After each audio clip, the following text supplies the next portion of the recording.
So, councillors, we will resume our annual plan workshop, and we will pick up where we left off, which was Councillor Tokipoa had her microphone on, ready to talk about landfill. Thanks. So, what I'm about to say is really, I'm seeking clarification to understand. If I was to repeat what I'm about to say to the ratepayers or just a public member, have I got my story straight, or it's in or out of numbers? Okay, so the 1.9 million is a financial impact of strictly the landfill, not the solid waste activity overall. Is that the first thing? That 1.9 is due to our current arrangement that we have determined, at least for a period, to send our 7,000 tonnes of council controlled waste, inclusive or exclusive of the sludge? Inclusive of, so 7,000 tonnes of council controlled waste to Bonnie Glen. It's costing us 1.9. And while we did operate our own landfill, we generated $1.4 million. Now that we're not doing it that way, there's a shortfall.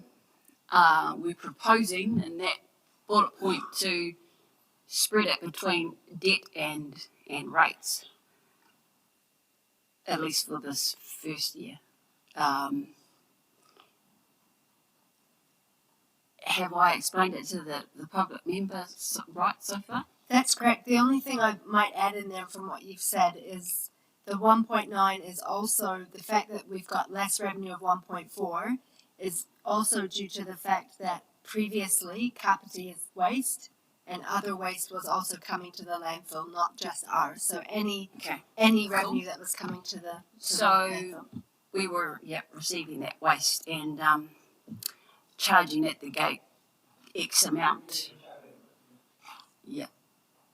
Now we're paying Bonnie Glen, and if you were to work those numbers out, it's $271 per tonne to Bonnie Glen at $1.9 million.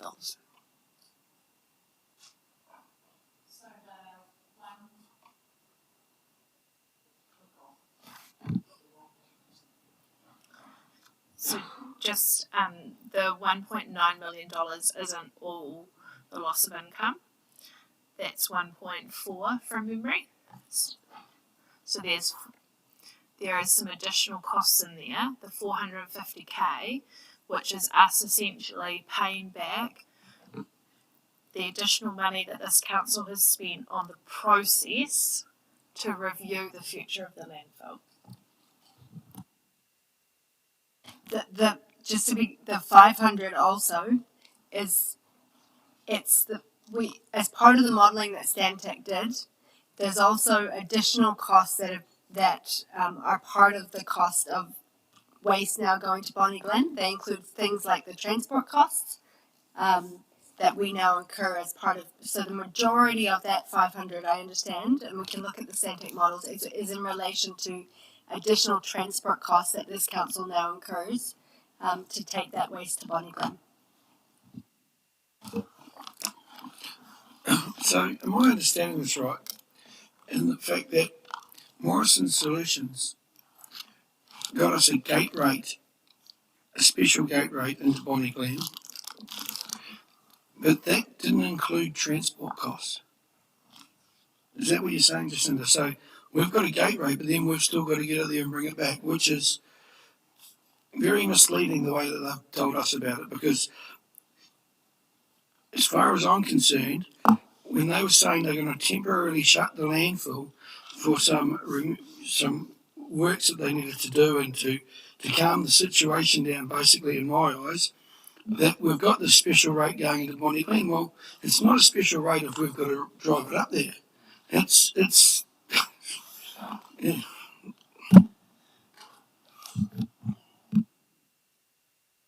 as part of that final modelling, we were in terms of myself and Mr. McGuire going through those models with Stantec, making sure that those transport costs were included in there. But yeah, they weren't initially in that some of those initial assumptions. I understood in the workshops we did and the work around the landfill that the transport would be offset by the savings in emission fees. Did I get that right or wrong? I thought that there was...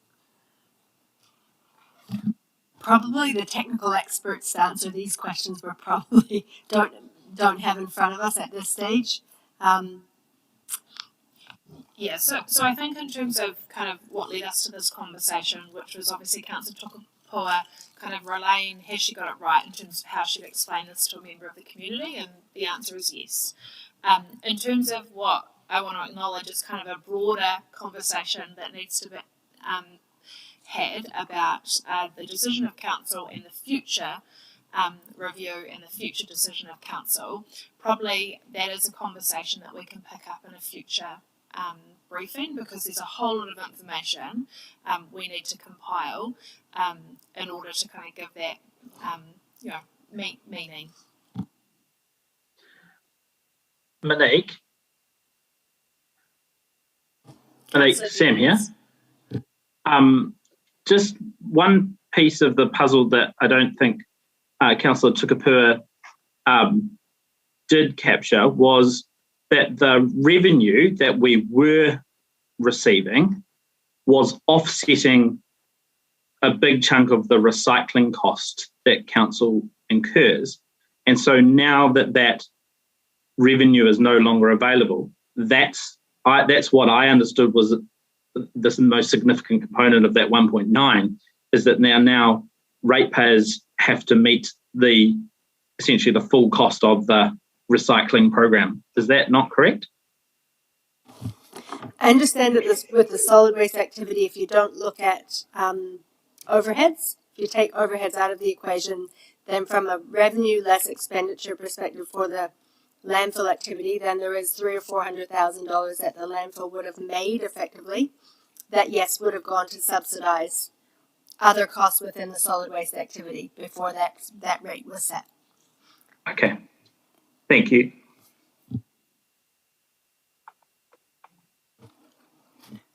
Okay, so that 1.4 million that we've lost in revenue, that's the gross, it's not the net. So there's expenses to be taken off that. So effectively, if you look up at the screen here, we've got $1.4 million in terms of an assumption of lost revenue in the landfill space. From an expenditure perspective, though, there isn't a net loss in expenditure because we're transferring waste to Bonnie Glen. There's still a net increase in expenditure of roughly $500,000. And that relates to the fact that there are significant transport costs and other costs associated with changing the way that waste is done.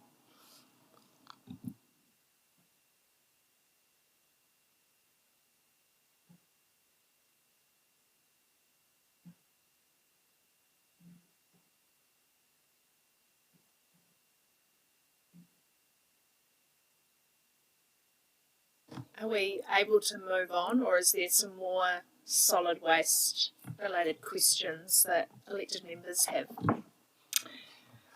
I'd just be curious to know, and it doesn't have to be today, it can be part of that next phase of landfill, what control we have over transport costs. Like, is it willy-nilly trips, or is it a controlled activity? Because that, yeah. Members, can I just, we'll report back with the facts, but I just don't want you to leave without another way of thinking about this. So the agreement we entered into is as if it's a virtual landfill from Hokio, and so the month-by-month agreement is as if we're still taking our solid waste to Hokio, albeit we're turning the trucks slightly north and taking them up to Bonnie Glen. So the rates is not so much a special rate with Bonnie Glen. It's honouring the current rates that we have with Hokio, albeit we have to pay some additional transport costs to get it up to Rangitikei. So that's the subtle difference between it. So what we'll do is we'll bring back a story that explains that in, I think, a bit more detail for your contemplation. Yeah, and probably just in addition to, because I think it's when we use the terminology virtual contract, we need to be careful not to make the assumption it means that all the obligations that sat on the contractor still sat on the contractor. The obligations that sat within that contract around compliance and monitoring and enforcement now rests on this council. And those costs, I cannot give you confidence, are all in those budgets, because that is something that we are working through in a live day. So we don't even know within a bull's raw what that number might even look like.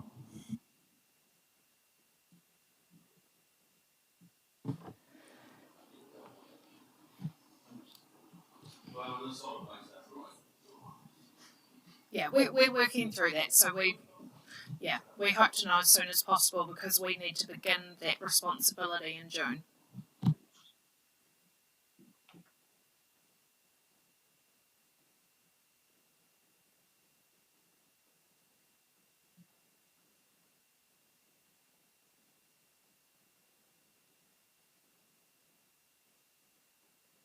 Can I just ask, Monique, does that mean that our glass recycling issue at the moment is going to be an added cost to that?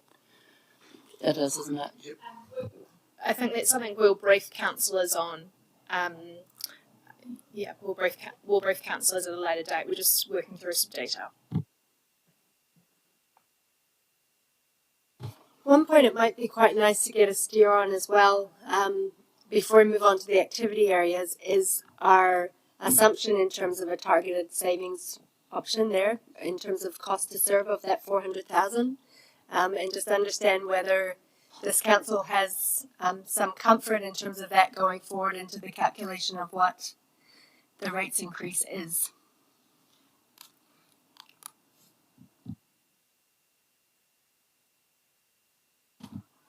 Only if you guys know how to save it.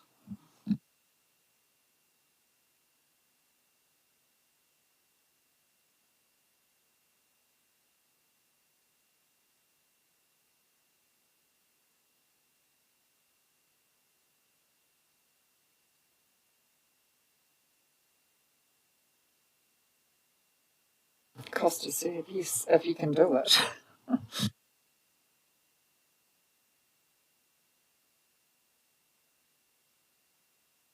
Okay, we'll move on at this stage, and we can always flick back if we need to near the end. In terms of community facilities, there wasn't any significant change in this area, but what I wanted to do is hand it over to Brent Harvey just to talk through a proposal that he would like to discuss with you in relation to the libraries. Thank you, Jacinta, and good afternoon, councillors. So one thing that we would like to propose for this year is changing the way in which our libraries from whenua administer overdue charges and introduce a fines-free model.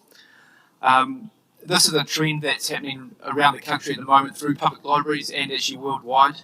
In New Zealand, in January, there's 76% of public libraries didn't administer overdue fees for children and young adults, and 26% didn't charge for adults. So we expect that now to have increased quite a bit, and we're aware of a lot of other libraries from 1 July moving to the fine-free model. Fundamentally, fines are not consistent with the kaupapa of our libraries, which is obviously to provide the community with services that enable access to information and learning. The core value of librarianship is that there's equal access to recorded knowledge and information, and that it's accessible to everybody no matter what their status within the community. In terms of what it means for us, in terms of the revenue, the actual fines that we get per year paid we're not talking a huge amount of dollars here. I think on average across the last 4 years it's around $8,500 to $9,000 that are paid. Now I just want to be clear here that the fines and the overdue the overdue fees are different to lost books. That's treated separately. This is just the overdue fees. So in terms of a lost book, just to explain how that works, in this new model, if you still had the book after 4 weeks and you hadn't incurred any fines, 4 weeks past the due back date, the book would be added to your account and you wouldn't be able to either get another book out from the library until that debt was settled or the book was returned. So what we're trying to do ultimately is encourage use of our facilities. We know there's a number of people within the community that don't use our library that do have fines on their accounts.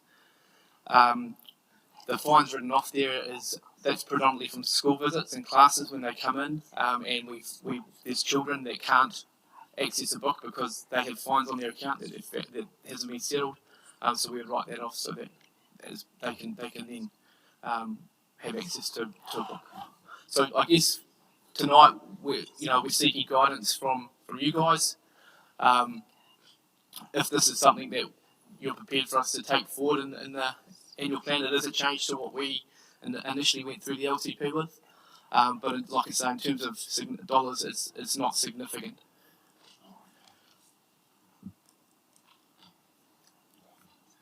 So it doesn't trigger significance for consultation. Excellent. I would support this. We are following the trend, I suppose, in terms of what other councils are doing, and I would hate us to discriminate between adults and children as well. I think it needs to be across the board, so it's nice and plain. And so from what I understand, there's been really good community responses throughout the country for those libraries that have taken those fines off. They've had a lot of books returned. They've had significant uptake in numbers that have gone out as well because people now feel comfortable accessing their libraries again. So I see it as a bit of a win-win situation, actually.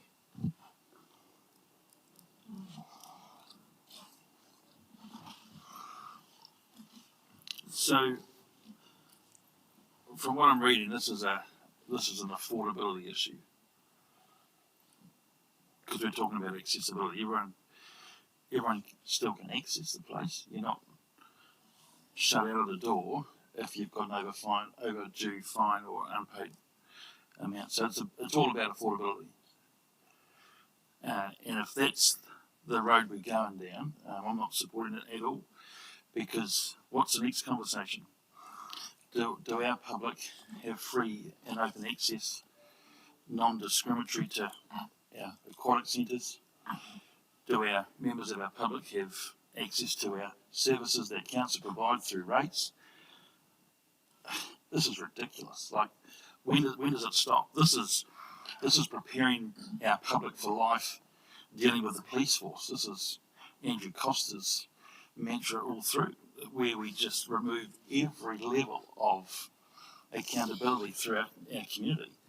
I'm staying way away from this. Does that mean all our parking monies are gone? Honestly.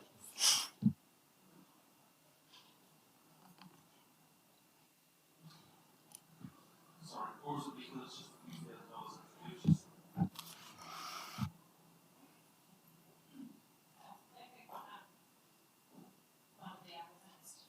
just wherever council decides to kind of land with this is one of the questions I asked Mr. Harvey is how much time, like what's the cost to actually recover this stuff? So how much administrative time are we putting into the fines process?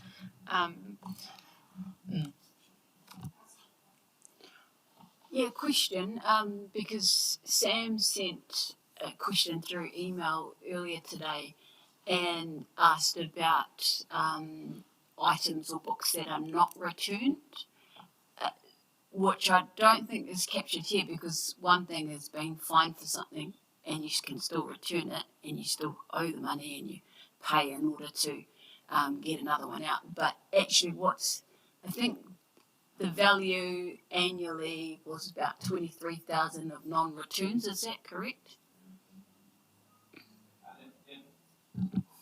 Sorry, the 23,000 was the lost books. So that was in lost books over the period of, I think it was the last 2.5 years. Yeah. And that's different to these figures, right? So not caught up in the 20 or the 10. Okay, let me just think about that now. Yeah, thinking about myself, a fine is quite an incentive for me to return my books in a timely fashion so that someone else has the advantage of being able to take those books out. And I just worry that if you take away that incentive to return your books in a timely fashion, that people will hold on to them for longer than they actually need. They'll just hang around and get stuck under newspapers or under other stuff and forget about them. And then other people who actually want to borrow those items don't. There's not the quick turnover. That's what bothers me, is that lack of accountability. It's similar to parking meters. When parking meters are there to restrict the amount of time that someone can spend in a car park, so that someone else can come along and use that car park, which I thought that people on the main street is why we have car parking fees. And I would see that library fines serve a similar purpose.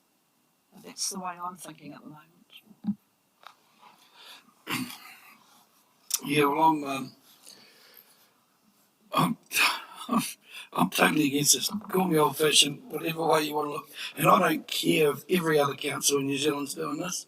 To me, this is, and it's not about the money. I know it's a small amount in the grand scheme of things, but mate, these are just simple rules that, and this is what's wrong with the world today. Like, everyone wants to cuddle everybody. You take a book out, you know what it is, you've got to bring it, mate. There'll be absolutely no accountability to anybody if we go and do this, and no one will care. I'm so against this. It's not funny. I'm sorry, Brent, but I'm just really, really against this. Yeah, thank you. And just to answer your first question there, Councillor Mitchell, there are mechanisms and ways we can ensure that people aren't just taking our books and not returning them. So part of that is after the 4 weeks, there is an introduction of the cost to recover the book. Once that goes on, a member of the community cannot issue another book or take anything else.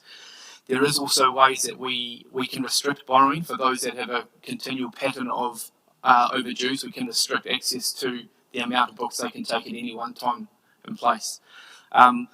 Fundamentally for us, this is about ensuring the community has access. We know there's a number of people out there that do have fines that don't come to our facilities because they can't afford the fine. And now all the overdue fees, they just don't come. We know that the fees are small. We're talking small amounts in terms of for some of these people, but it is a deterrent.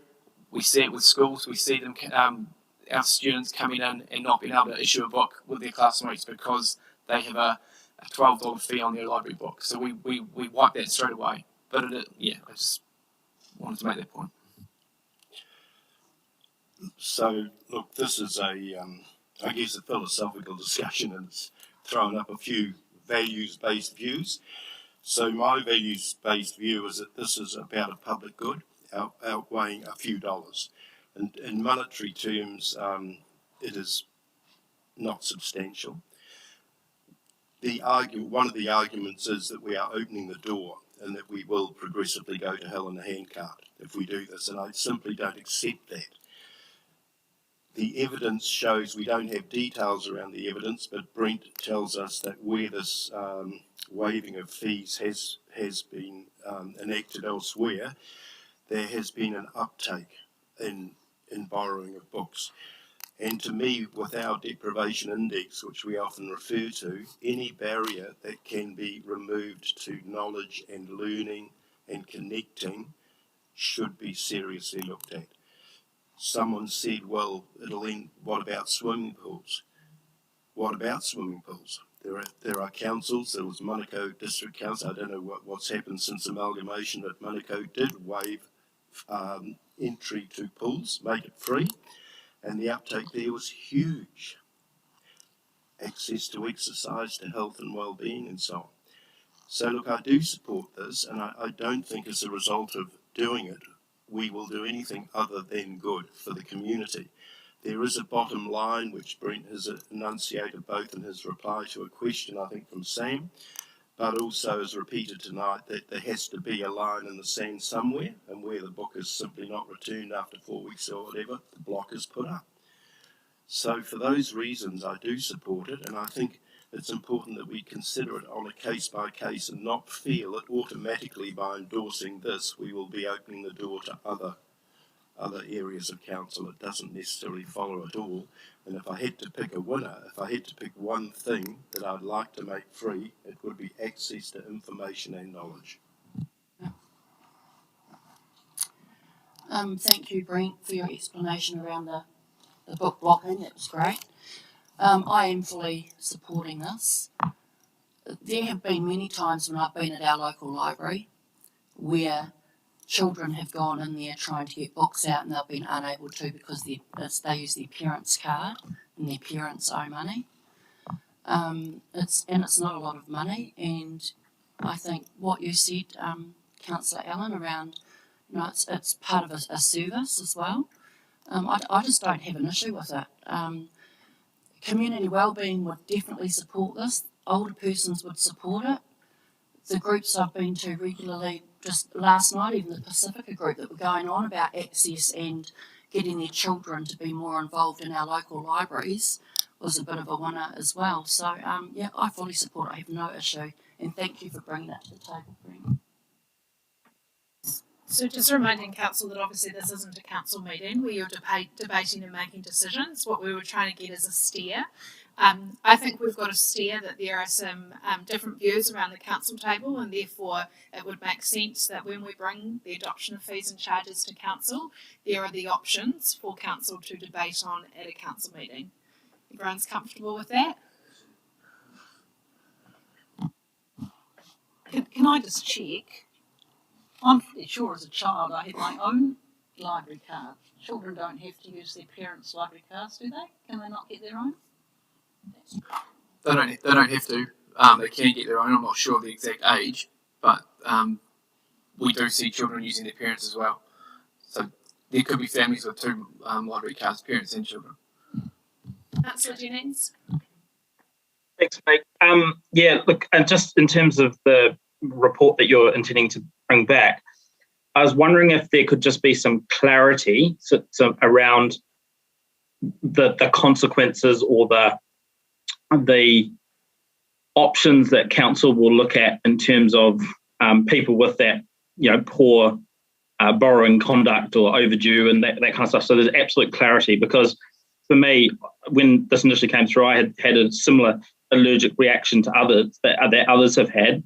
But having done some research and also through the questions with Mr. Harvey, I've probably adopted a bit more of a middle ground view. But for me, it hinges on there being some consequences and some accountability, whether that's non-financial or in some cases it'll be a financial in terms of a book replacement. But it's probably the non-financial consequences that I'd want some clarity around.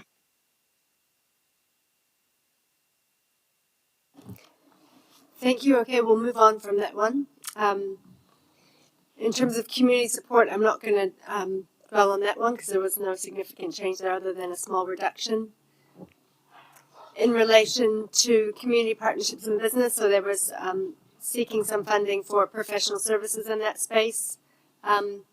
Maybe it would be good to just seek if whether anyone's got any opposition to that one, just to flag that, just to understand the level that might be here.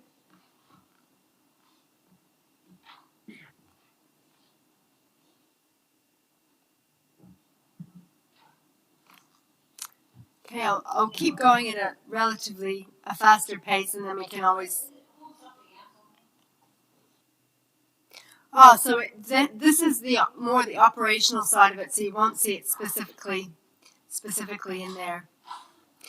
So this would be more if we're having Oricon or having Aon or other professional services to help us as part of our program. planning and regulatory, so you can see in there we've got a potential up to $1 million extra revenue, and within that, not including any extra staff stuff, but we're seeking an additional $325,000 in terms of expenditure items to help support that extra revenue. Does anyone have any questions on that space?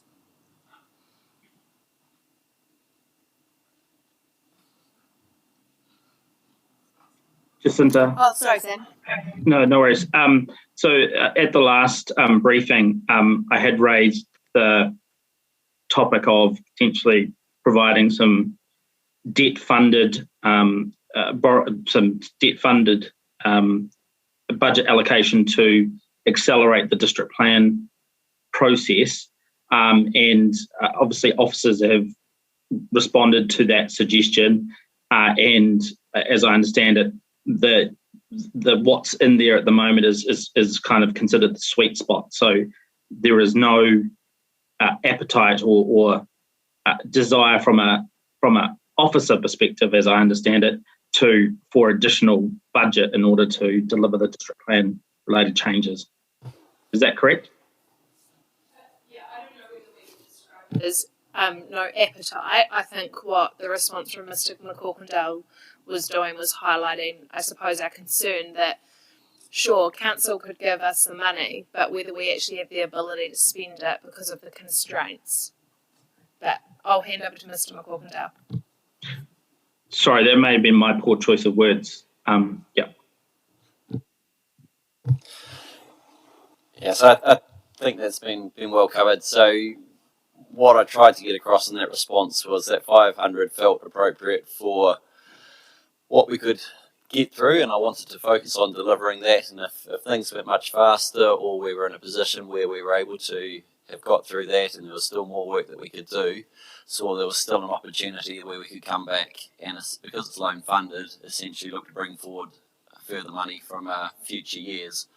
So it was probably felt more comfortable about let's try to use the 500 well and achieve that, deliver that, and spend all that.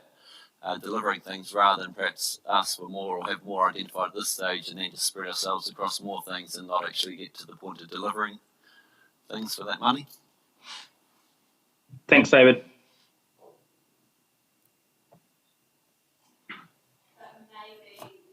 Sorry, thinking out loud here, Councillor Jennings, a little bit like the conversations we've been having about our capital delivery program, where we're wanting to deliver on the capital program rather than under-deliver, but this understanding that if we have a really good year and we're nailing our capital program, we might come back to you and say, actually, we're in a position where we could progress some more.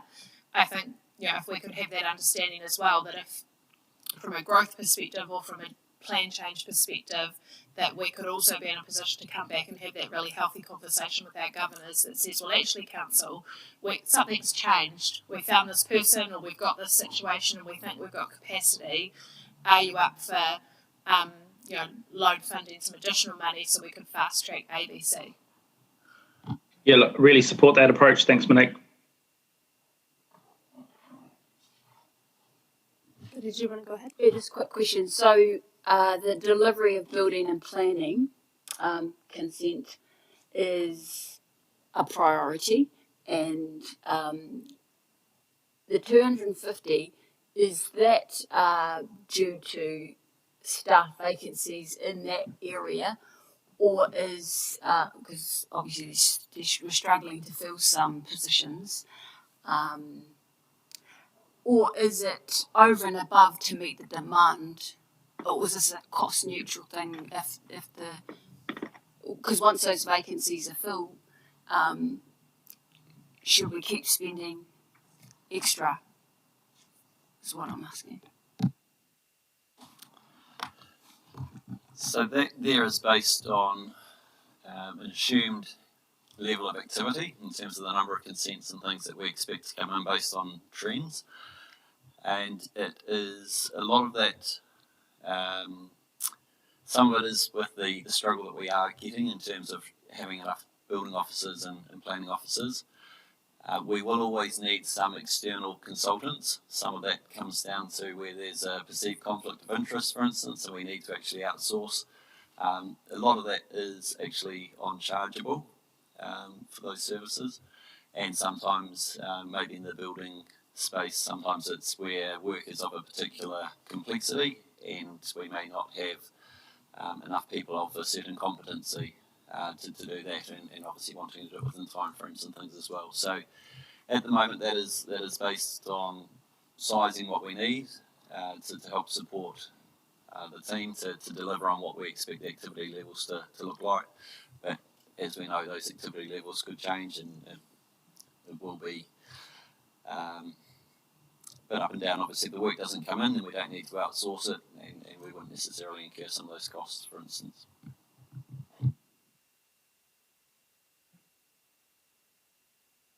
Okay, we'll move on to the next one. So a small change, $20,000 change in the people and culture space, and that's related to employment-related costs and also in the software space. In relation to representation and community leadership, so we mentioned the district plan. There already is some assumption around bringing forward some district plan work. But in terms of Councillor Jennings' question, that not bringing any more forward than was originally thought and proposed in this plan. And then also in relation to elections that we discussed earlier in terms of the increased costs in that space, and also communications for the district plan related work. Does anyone have any specific questions or concerns in this space?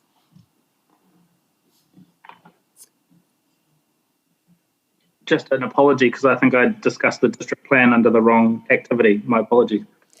That's fine, no problem at all.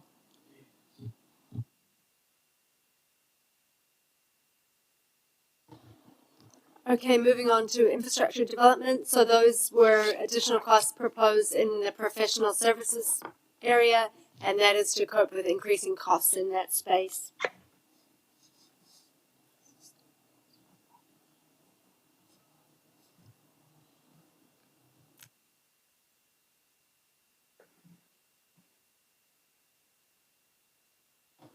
I'll move on to the next one, but feel free to stop me and we can go back to any at any point. Community infrastructure, no changes in this space other than just some moving around of where budgets sit.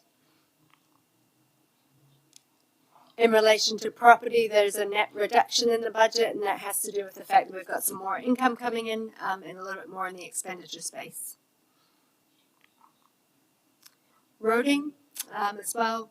We've got some increase in the maintenance, and that's because we have received some extra funding than we originally thought in the LTP for maintenance in the roading space. I probably won't go over the solid waste one. We've touched on that one enough for now. Stormwater, at this stage there's no change proposed from what was planned in the long-term plan.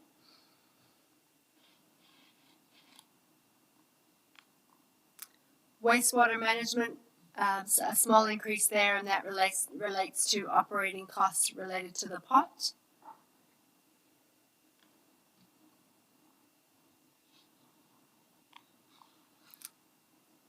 And then water management, no changes planned at this stage from what was proposed in the long-term plan. Before I move on to the capital budgets, does anyone have any questions or things they want to raise as part of that operational budget?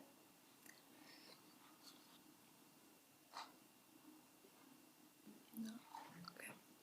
Okay.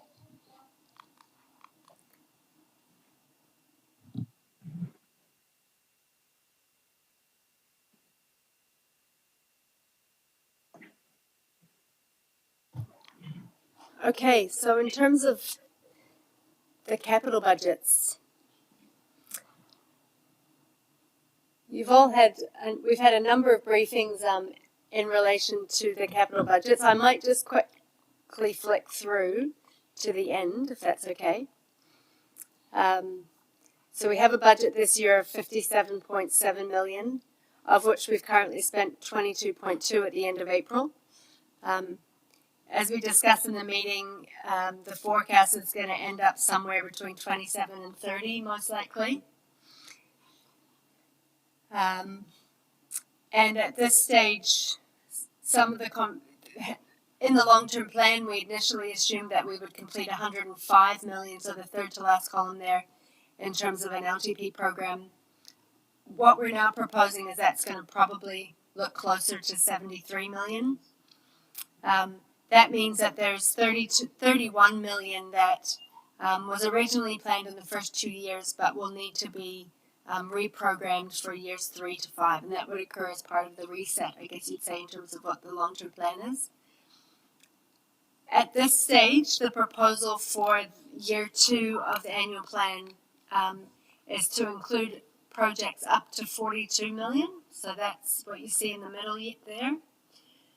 Recognizing though, and I guess one note before we start the conversation is when we set the long-term plan, we agreed a program of 55, which originally became 50, and then became 57 because of the carry forwards. But we assumed for borrowings and for interest purposes that 15% of that would not be completed.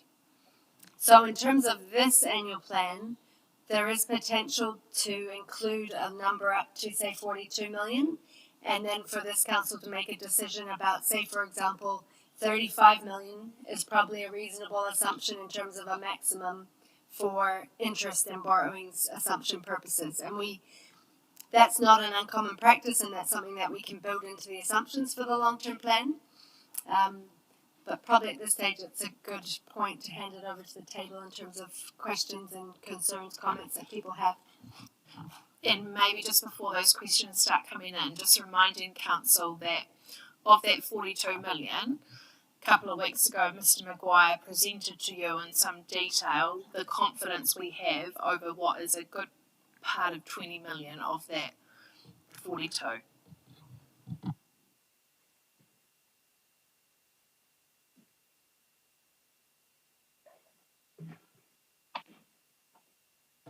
So our question, I suppose the steer we're trying to get today is if we present to you an annual plan on the 22nd of June for adoption, are you feeling comfortable about the size of the capital program that is driving year 2 of the annual plan, acknowledging the well, not philosophical, but kind of the first principle concerns or expectations that you as a council would like in the future around zero-based budgeting, the reset of our capital program. So putting that to aside and recognising where we are today, nearly in June, how does the $42 million capital program feel? Just noting it's about 83%, so it is saying roughly around 15% won't be complete.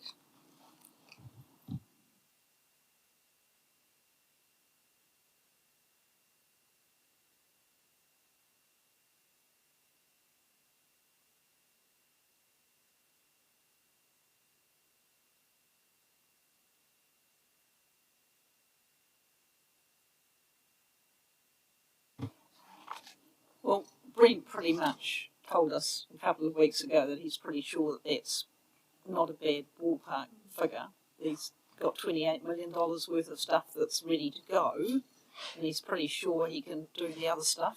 So if he's comfortable and happy, I'm comfortable and happy. I'm comfortable, Monique, as well.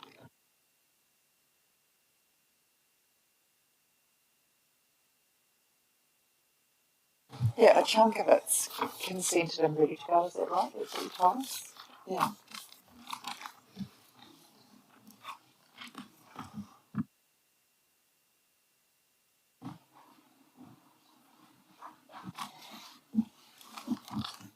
As per the previous conversation, I'd be more accepting of a much lower amount and then have the ability to come back and ask for more.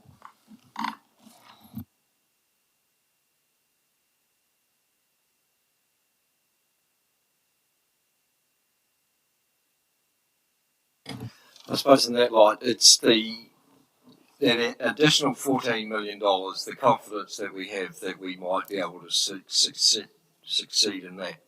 And I suppose by the time that we do the 22nd of June sign off, will there be some more information to be able to give us some confidence in that?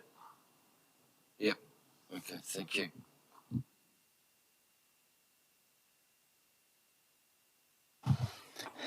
I guess the thing for me is what we asked in the last, when we agreed to the long-term plan was some reporting on where we're at, and I guess we probably need to be very sure that the reporting is there so that we know we're on track. If we're going to commit to this, is how will we know, and when will we be made aware if there are, you know, in the reverse of what Councillor Bishop's asking for, when are we going to be made aware if there are problems, rather than them having to come back and ask for more, which is a preferable option. I would prefer it that we said if it's consented, if it's procured, if it's deliverable, crack on and do it. But please tell us if there's any risks that sit around that. I just want to be really clear, if that $28 million that we presented of having a higher level of confidence, not all of that is consented, not all of that is procured. Some of it is ready to go, but I want to manage expectations because I would rather us over-deliver than under-deliver. To your point, Mayor Burney, I think that we will know a lot more by the 22nd of June. And across the organisation, there'll be various levels of confidence around that information. But I think in particular in the Three Waters space, and I think Mr Maguire would agree, that we've got some work to do to really understand what our investment profile needs to look at that ahead of 1 July 2024. As we do in our solid waste activity, which is kind of a broader conversation required with council around future of landfill.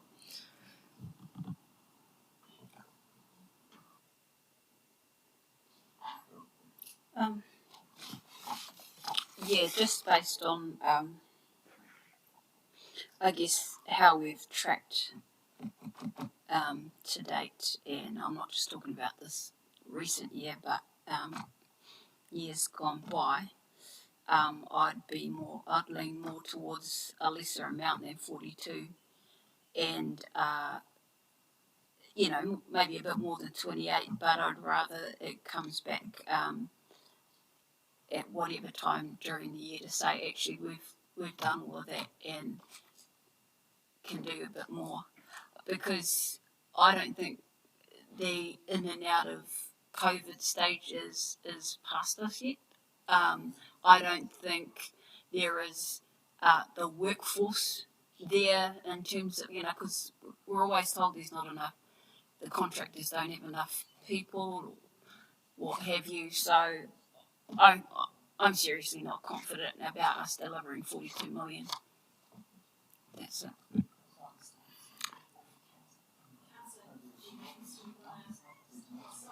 My light was on first, Sam, bad luck.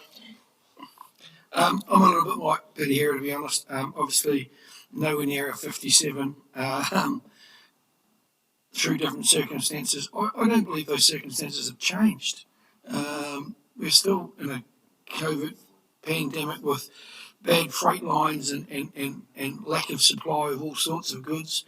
And I just don't understand why we'd shoot so high and fail when we could shoot a lot lower and then go and then up it if need be. I'm not going to get caught like in the LTP, so I won't be going for 42 million, just to let you know. So, Councillor Jennings, sorry, I will be quiet, but I completely acknowledge the councillor's concerns, and certainly, the lower the number, the better chances of us succeeding. But I do just want to remind council that we need a really strong position going into negotiations with the government around Three Waters reform, and that is a future conversation we're yet to have. But if we strip out a whole lot of stuff out of our capital program, we do risk a really tactical negotiation point with the government about not just how much debt is on our books, but also what projects are so important that we need to make sure we've either got a shovel on the ground or a consent for, so that we can ensure those most important objectives and outcomes for our community are underway. But I accept that we're not ready to give you any of that advice just yet. So in the stripping out, it might be that, you know, we're not touching a lot of the Three Waters stuff. But I do have a question if you're ready for those. Sorry, Jacinta, Treasury is your department, right? And I wondered in your role why fleet is, in my mind, for, you know, because you're not going out and doing inspection and all the rest of it, I don't imagine. How come that's, while it was only at $500,000 and you only spent half of that, now in this projected year it's 600,000? Like, why so many? I'll just note, I'll hand over to Brent. So that treasury and support area is kind of the business operations wider area. So data and digital sits with, and the IT software and hardware sits with Lisa as part of the IT program. And then the fleet sits while it's organizational wide, it sits with Brent as part of his program. So I'll pass over to him to explain that one. A lot of the vehicles are just at the end of their life and they're being replaced, rolling replacements.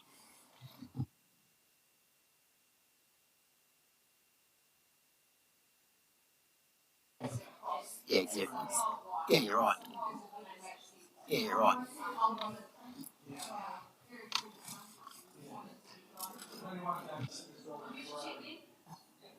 Right, I don't have a council card. Councillor Jennings, you're being very patient. Thanks, Monique. Just following on from your comments about Three Waters, I guess that's where I was heading, which is that's my concern at the moment, is that we're being way too optimistic as a table around what can be delivered, and I feel like we might just be setting ourselves up to repeat history. But obviously the tempering that is the concern about, well, what does it mean for our negotiating position with Three Waters?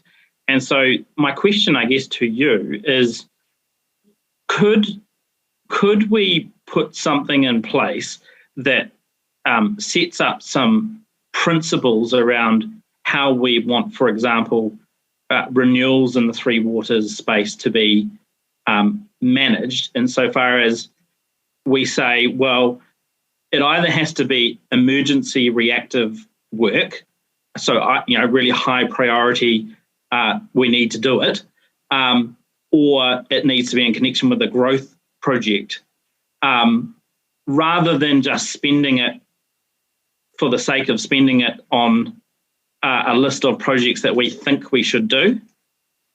So essentially, we keep the bucket of money in there, but it doesn't necessarily mean that we're actually committing to doing all of that work across the next year. Because that for me it's the renewals that is still the question mark for me. I don't know if that's workable or if that's consistent with our obligations in terms of LTP. There is something around that in terms of, I guess, the conversation around committing to up to 42 million in terms of a capital program, but this council making a decision about the level of debt that it's willing to take on and the level of rates associated with the interest that it's willing to take on in next year. And while we've got a program proposed of 42, you could make a decision that you will max the level of funding from an operating perspective at 35 million, for example, in terms of the capital program and its effects on borrowings and its effects on rates. If we were to go beyond that, you could look for approval, but at least the 42 then can be a headline capital number that you put forward with an agreement on how much you're going to fund in a particular year. And I wonder, Councillor Jennings, in addition to kind of that, excuse the pun, but like before the tap gets turned on and we start spending money, I think what I'm hearing from you is that idea that we do that piece of work that says well, before we spend whatever part of the $42 million is associated with Three Waters, we have that broader conversation about what are we going to spend and how we're going to best prioritise our investment, which includes the renewals profile. Yeah, that for me might be the sweet spot, because I feel like we're almost trapped at this point, because ideally we'd bring the capital program down to something that's more realistic. But by the sounds of it, that's one, going to weaken our negotiating position, but two, it may even trigger the consultation and other bits and pieces. So I guess I'm looking for the sweet spot. So if that is a workable solution, then, and there's comfort around the table, then I'd probably at this stage sort of indicate my support for that type of approach. I'd be interested in your comment around our credibility issue with the Three Waters negotiations. How credible do we look as an organisation who comes to Three Waters entity, says, hey, look, we need this, and they open up our book and on the first page, yeah, but you said you wanted that and you've spent less than half of it, and now you're doing the same. We're starting from behind because of the decisions of last year. We're starting from behind where we should be, well behind. And that's one of the first questions. We hear it all the time from external agencies about our credibility and our scoring.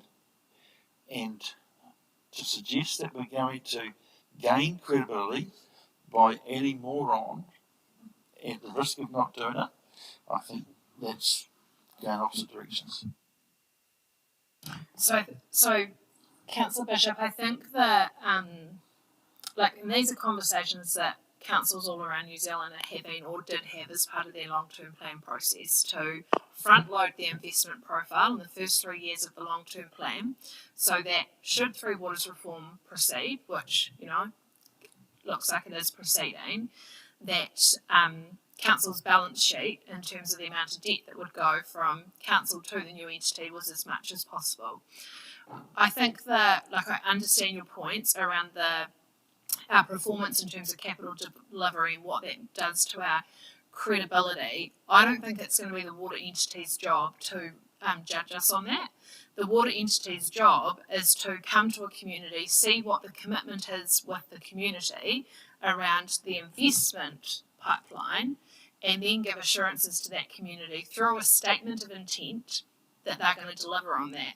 And so I think our challenge is we don't have long to pull together the bones so that our statement of intent is actually going to deliver on what the community needs, particularly with our growth lens. So, an amendment to the long-term plan next year is really critical to ensure that, and I'm making this up because I'm not across the detail, let's say that funding in year 9 of the LTP around the Podes Road reservoir, we might need to identify some earlier investment so that when a new water entity is in place, they can see that that is the most strategically important water investment project for Horowhenua ahead of whatever it might be. We're not ready for this in the annual plan, but we just need to make sure we don't cut ourselves short by pulling a whole lot of projects or funding out of the annual plan, which then creates unintended consequences, even though it might have been well-intentioned.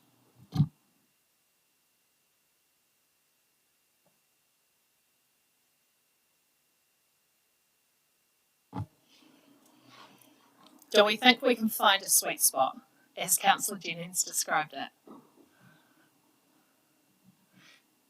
So, do you want to suggest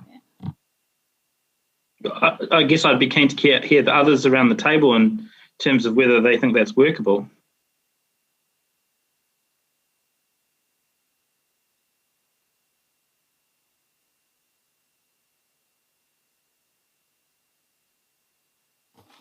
Can I just clarify, Sam, what you mean? Are you talking about pursuing the growth infrastructure Three Waters projects but not doing things like renewals. Is that what you're talking about for your sweet spot? Yeah, well, so I think Jacinta might be able to express it better, but as what our understanding is that we set a capital program of the projects we want to do, but actually as a council we set a debt funding cap associated with that program, which is less than the total value of that program. But it gives us an opportunity to review, I guess, how we will deliver and what we will prioritise, particularly in the three water space. Because my appetite is for us to sort of have two key principles, which is let's fix stuff on an emergency and a reactive basis. So if the pipe goes pop, then obviously we need to fix it.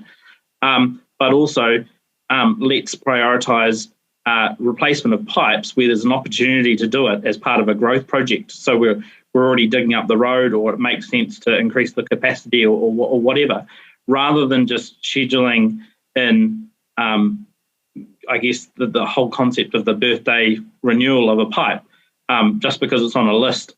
And, how our whole approach of just-in-time replacement, yes, we're getting better information about condition of our underground assets, but should we see what the next 12 months looks like in terms of those what would be called standard renewals? Just to highlight, so for our long-term plan, we had the budget of 55. We assumed that eight and a half roughly would not, from a funding perspective, we wouldn't ask the ratepayer we capped our borrowings effectively and said, there's 15% worth of that 55 that we're not going to assume is going to be needed in terms of borrowings to calculate the interest on. So if you went forward with a 35 roughly capital program, then that would be that same kind of assumption. And that was something that was signed off by Audit as part of the long-term plan. So just to highlight that from a practice perspective, Standard & Poor's, when they come and have the conversations with us, they expect us to do that in terms of what we're doing with our budgets. And if there isn't an assumption built in for that, then they will generally build one in anyway, because councils generally, while we would, I shouldn't say you want to program in bad practice in terms of not completing a full program, but there is generally an assumption that there's a level of funding that you won't need. So Jacinta, sorry, are you saying that Standard & Poor's, our auditors are comfortable with a certain percentage being set as long as we're upfront about it? That's right. This was also raised by Council Mark, right, in terms of delivery of the capital program and their concerns about it and whether we were being realistic. I remember Adam Fairley making some comments about this, but do you think that would they adopt a similar view on this? I mean, obviously less important than Standard & Poor's and our auditors, but I don't think Council Mark would have the same view probably as Audit. Their preference would be that we set a program that's exactly what we meet. But from a funding perspective, it's a little bit different. Okay, thanks. Jacinta, the way Sam's talking around reactive and emergency renewal work concerns me a little bit in terms of, we've seen, weather events that suddenly unexpectedly, we've talked about digesters not working and taking months to get repaired or up to a standard which, where the risk is low. And it concerns me about the risk that we're near probably opening ourselves up to. But what I probably need to understand is the difference between, say, 42 million and the 35 million that's possibly being there. How much would that be a renewal type budget, or are we, from my understanding, renewals? What do they comprise of the total capital spend?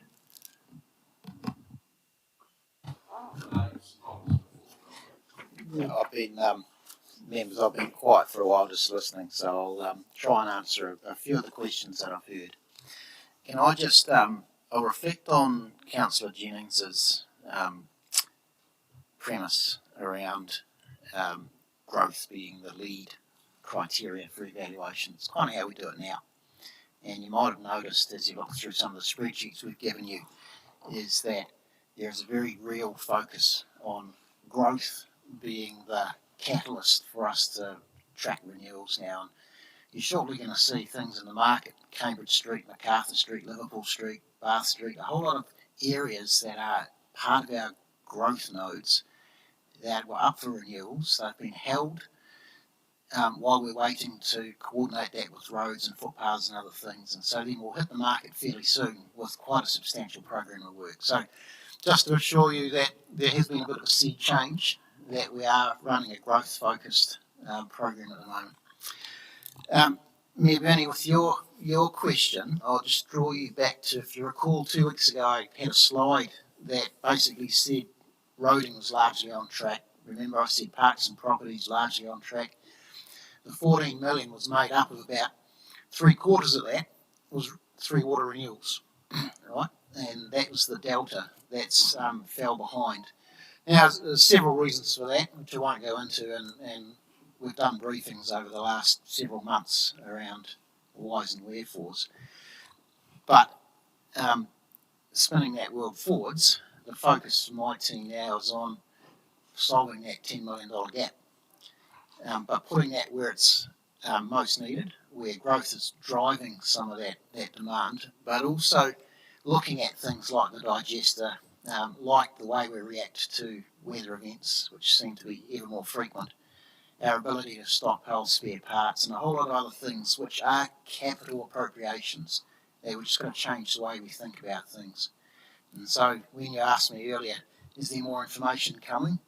It's that level of planning that the teams are currently working on that will start to inform where we think we can close that $14 million gap.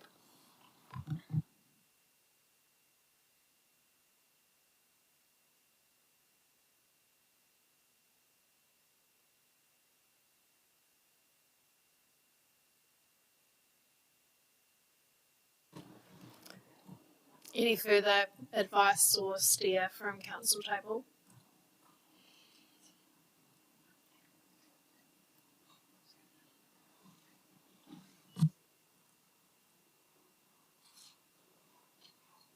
Just one thing to flag, there was a question around projects for renewals. So just having a quick look at the detailed spreadsheet that you got. I've just filtered on projects primarily for growth. So of the 42, there's approximately 19 million, or half of it, that's related to projects which are primarily for renewals. About 8.5, which is primarily for growth. And the remaining amount level of service. So when I say that, while projects might primarily be for one, there will absolutely be components of those projects that will be attributable to one of either level of service growth or renewal. But just to highlight the groupings there. 19, 8.5, and yeah. Okay. There's,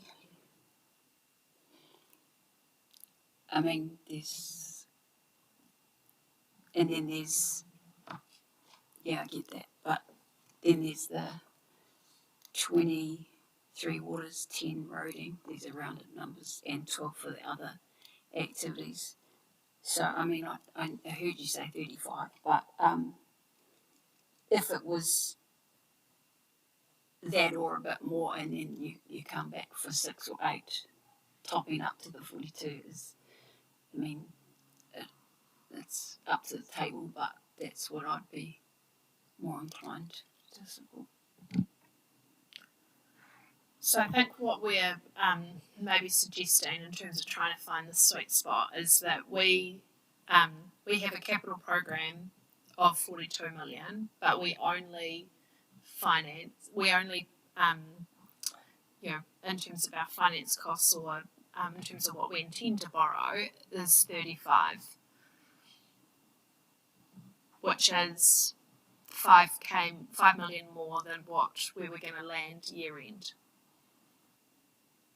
So so realistic when you consider the list of projects that Mr. Maguire took you through a couple of weeks ago that showed some of the, Taraika alone, there's already some committed money sitting there in next financial year.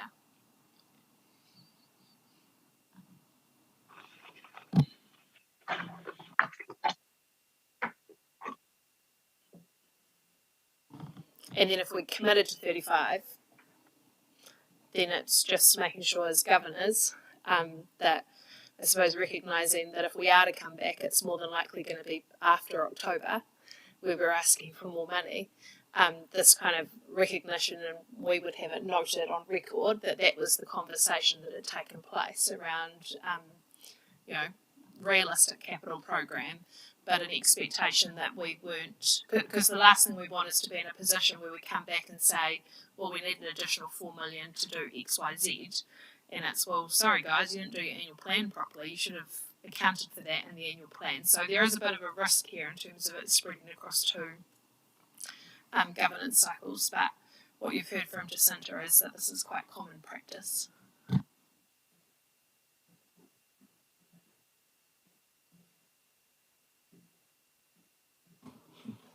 My final piece, okay, at 35, we've never spent that before. That's a record amount, and I just want to, say that I think that would be a stretch target in the environment that we're in, with our supply chain, you've only got to look at some of the contractors and how they perform over a short period of for whatever reason, whether it's staff, whether it's supplies, and if someone can tell me that equation is going to be fixed 100% when we hit the ground running on the 1st of July, it's a different conversation, but it won't be. So, if you want to know my comfort level, it's 35.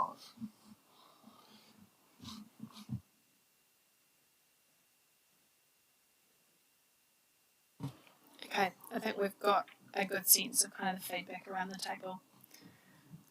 Let's try to work through the rest of the slides. Have you, Monique? I feel like you've only heard from a couple of people. This is one of my frustrations with these types of sessions is we don't often we need greater clarity from the whole of the table, I think.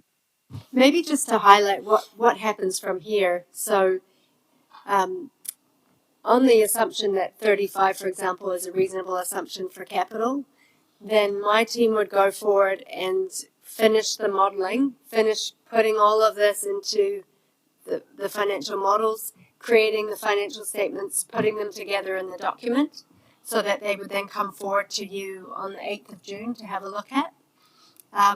If you think there are changes that when you get to the 22nd, after doing the work to put it all together and table it, that you think you might want to make, it would be marvellous if you could signal it either today or early so that then we can make sure that those are incorporated in what we present to you for adoption. So from here, though, we've had the workshop today. Again, we'll have a briefing on the 8th. So that's where we will, on the assumption that there are no changes to what we've discussed today, we will present the document to you or present a summary of it to you together with the examples in terms of what those rates increases mean at a property level.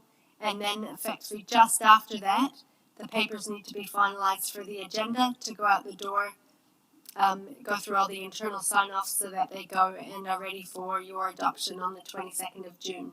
So if there are changes that you've got in your heads, the sooner we know about them, the better, so that we can try and not duplicate the work as we go through. So I think to Councillor Jennings' comment, but also to kind of what Jacinta is trying to politely say, is that this is your opportunity to give us direction. Because come 8th of June, you can still give us direction, but all it's going to do is put significant pressure on the organisation for us to deliver the timeframes that we need to achieve. So Monique, who was happy with the 42 million out of? apart from me. Was it just me? Because I am, provided Brent is confident, and he said that he's got some further work to do, so I would hope that his further work will feed into what we're saying. I mean, if he hasn't got that level of confidence, then it needs to go back to the 35. And I think that's where we're a little bit, is that publishing a 42, but being really clear that from a funding perspective, we're only asking the ratepayer to borrow up to 35 worth of a program, and only rate for a level of interest associated with up to a $35 million program, despite there being a $42 million program that's proposed in there.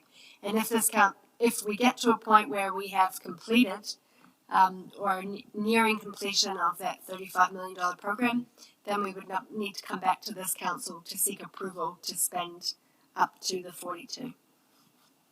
Yeah, and I support the 42 also. Just that if we're going around just...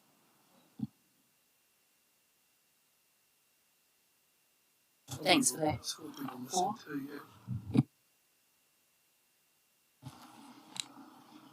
So yeah, I think we've got different feedback on 35 and 42 and what it might mean. Do you want to wish it? And actually, in terms of the way, if Brent can prove that that extra 14 is there and can be spent, then I'll support 42 as well. Oh, do you want? Oh, no.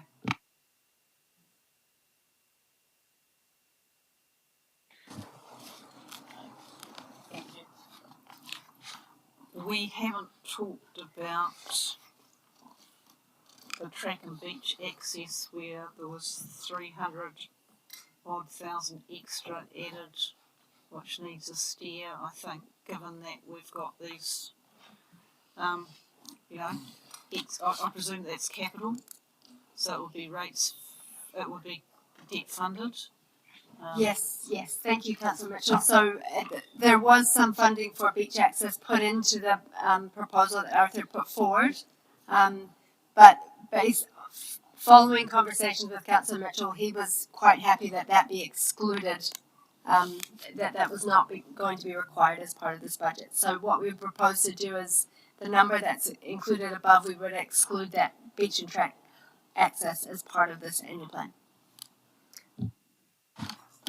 On saying that, can I just signal that we do have to have some money put in here for some form of access at Waikawa Beach, because at the moment there is nothing, and I understand that Horizons has got nothing in their budget as well. So if we're not going to be putting in an alternative access, which I can see as being a long-term thing that probably wouldn't happen in this next year anyway, I would like to see something in there to help with getting the resource consent for the cut, or and what's normally been vehicle access there reinstated, even though it might not be permanent all the time according to what the river does. At least there'll be some form of access.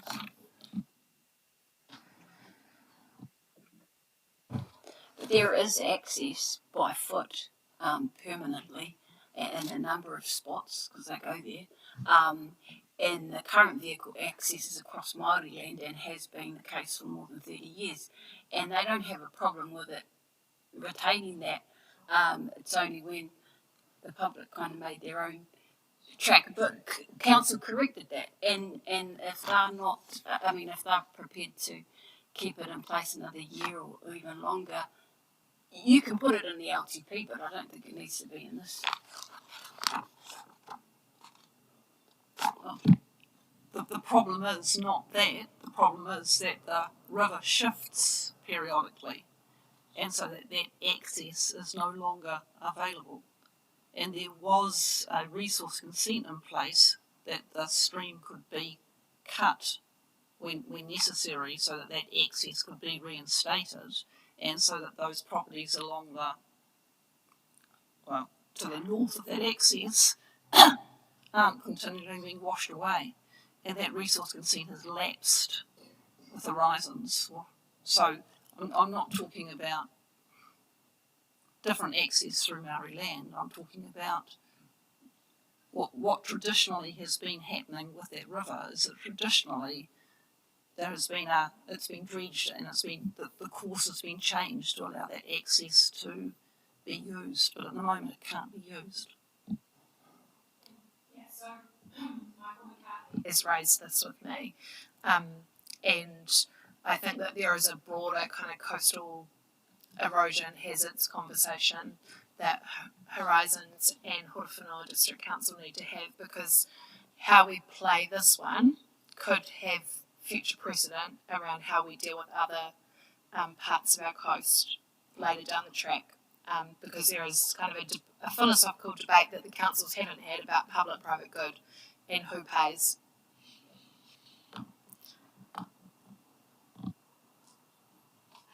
Yeah.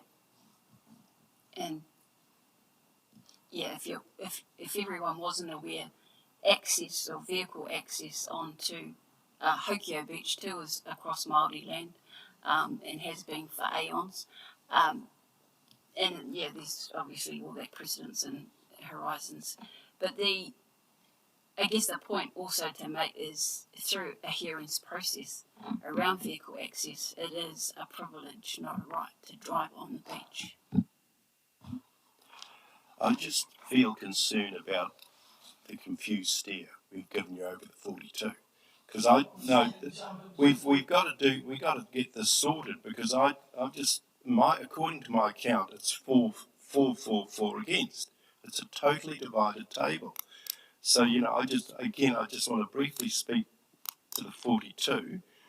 Brent reckons he can deliver. Let's go for it. But at the moment, we are totally divided on it. And I just think if it's possible for us to get a majority so we can actually give a steer so you guys know what you're doing, it'd be a good thing to do.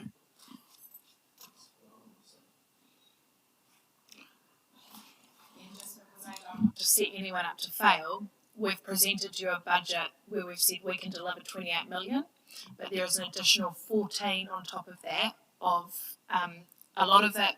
I think 9 of it from memory was in the Three Waters activity where we said, Council, we're going to be honest, right now we can't give you a high level of confidence, because we've got some more work to do to understand not just A, whether we can deliver it, but B, what's actually the work that's required before we decide whether we can deliver it. I think that my advice to the table is that the $35 million based on not just last year's, but the previous year's performance, probably using Councillor Bishop's language, it is a stretch target. So if we accept that our previous performance will be our future performance, 35 million is a stretch target. The difference, though, is that there is a number of contracts already committed, one of which being Tara Ika, which is quite a significant amount of money. What I'm hearing around the table is the debate is whether is 35 million what we fund, or is $35 million less, 15% less than 35 what we fund. So there's kind of 3 numbers here, 40, 42, 35, or 15% less 35. Or 10. Oh, 10%, yeah, sorry. I thought you were suggesting a $10 million capital program. My heart raced. Yes, that's what I was going to say. So the 42 million is based on 35%, 35% with a $7 million buffer. And so then the 35 million would be based on 30 million, is that correct? The 35 million is assuming basically that we'll complete 83% of the $42 million capital program. Yeah, so which is on the 42. So what I'm saying is if it was 35, we'd be basing it on about 30 million. Is that correct? The 83% I'm talking here, yeah.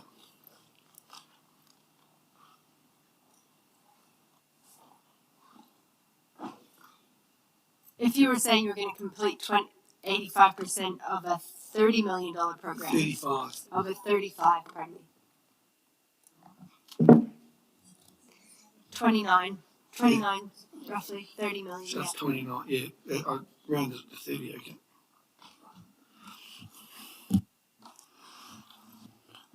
When I said 35, I'd be pulling back from that, maybe like we did in the past, not 15%, because it's more realistic to get the lower the number you've got. So you wouldn't need a 15% come back from that. You could come back into single digits, fund 90%, fund 95% of that, because it's more realistic, and you don't need to have that buffer in there, So can I maybe suggest a way forward? No, you don't have to agree tonight, but we need to get a pretty good steer on this, because otherwise we're going to create a whole lot of financial statements that we're going to have to redo. Councillor Jennings, before I maybe suggest a way forward, do you want to ask your question? Oh, sorry, no, I'll let you talk. So my suggestion is that we,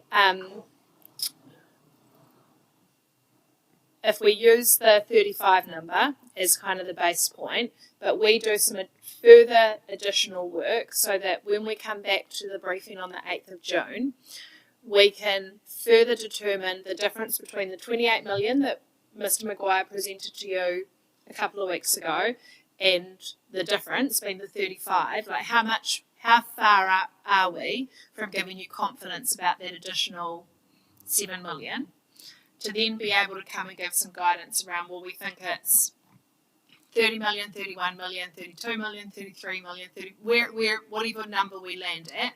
But what I'm hearing from you as governors, and it's the right questions to be asked, is that before you kind of agree on a number, you want a bit more assurance that we're confident about the ability to deliver. And so we know that that's going to be somewhere between the 30 to 35. And we just need to do a bit more work to refine that number. Is that a way forward? Mr. Maguire, do you want to add anything? So, just a quick reminder about how the Taraika money works. If you recall, we got $12.5 million Crown grant. It's free money. But in order to access that, we have to spend $12.5 million of our own money concurrently, give or take.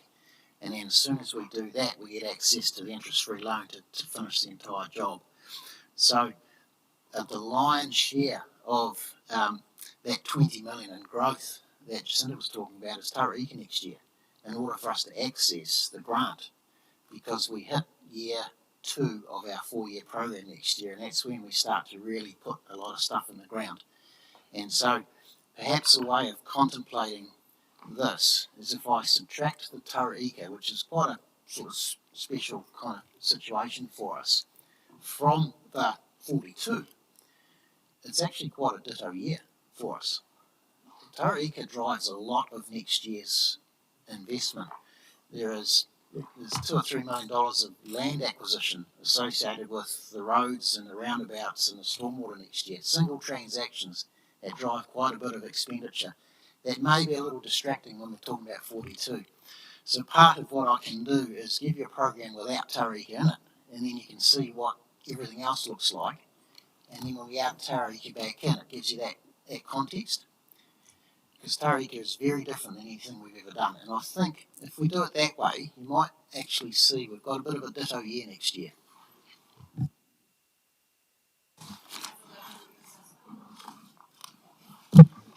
I think it needs to be included, but you could show it separate within the. And it would be helpful to know what you talk about single transactions, whether it's an acquisition of land, but it would be helpful to know what physical works need to be done as well in that amount.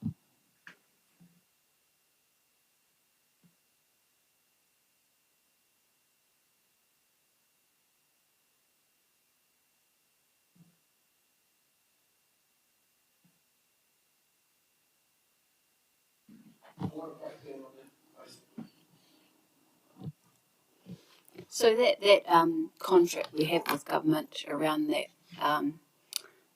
the terms of loan and the timing, do they allow for graces or, due to COVID, which they seem to fund all sorts of, because they go to all sorts of lengths for COVID. So if that was part of, why we haven't got everything, or why there's staff missing to actually get that work done, are they not lenient in that considering? Yeah, good question. And yes, they are. But at the same time, there's a sunset on the availability of the funding. So what we've done is, rather than worry about the sum total, we've rearranged the milestone programs to suit what we can do at the present time. They're actually here next week, reviewing the work and inspecting the sites, etc. So yes, they're lenient, but at the same time, they're very determined to ensure that their money gets spent in the time frames that we've agreed to.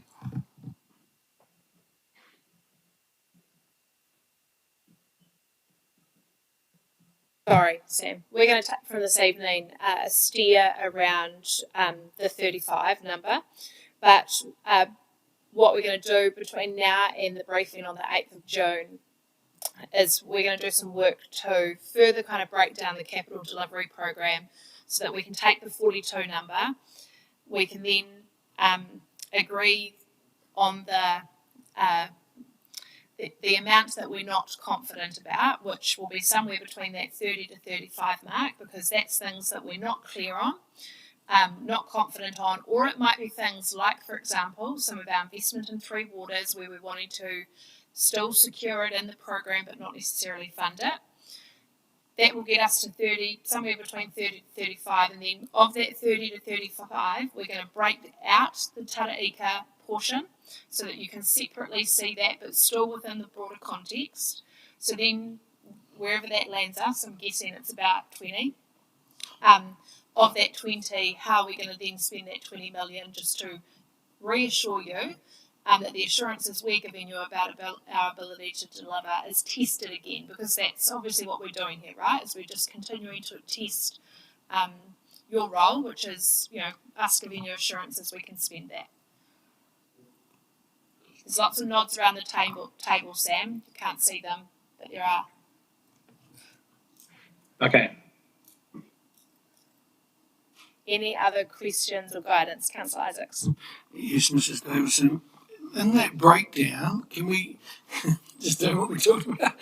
In that breakdown for Taraika, we are going to have, like Wayne said earlier, so this is $2 million to buy this lot of land and whatever the budget is. So I don't need to know what bits where, but if it's a $10 million project, for example, is $7 million of it actually diggers and workers, and $3 million is just.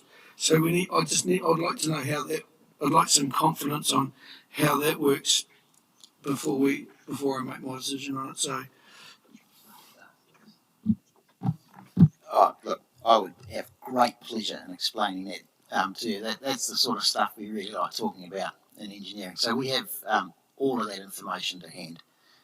And those who are in one of the original project steering groups, if you recall, I brought a big poster in and I explained all of that almost block by block. So I'll just bring that back to you, and you'll be able to ask any question you like about construction, about resourcing, about materials, about land acquisition, design, everything. It's been well contemplated and considered.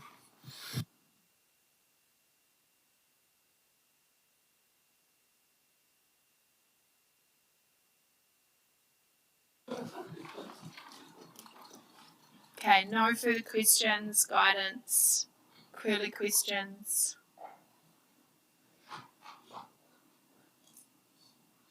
Thank you for your input and engagement this evening. Monique, sorry, I just had one last question. Yes. How are we approaching the Foxton Pool CapEx issue? Will that also be covered in the 22 June meeting? Yeah, so we're not in a position at the moment to give you advice around the Foxton Pool because we're waiting for the additional data around costs. So we're currently road testing the costs basically. In terms of what's in the annual plan is what was decided in the long-term plan. So that's the 2.6 million.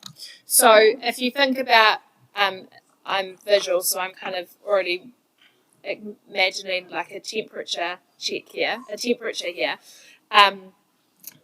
of that the difference between the 35 and the 42, already that's 2.6 of that is the Foxton Aquatic Centre, because we're not in a position to take it out of the annual plan, because obviously that is, commitment with community, and that's a future decision of council to determine whether you consult with community, increase budget, reconsider other options, review the aquatic strategy, all of that. So that's an example of, quite a significant amount of money that's sitting in our capital program that, is unlikely to be spent in the next financial year unless council was about to approve an additional lot of money for us to proceed. Okay, thanks for the clarity.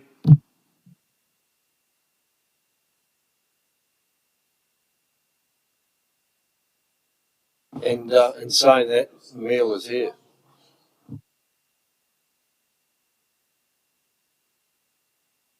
So for councillors, though, we're going to have a meal and then we're going to have some time just to have a chat afterwards as well, or during.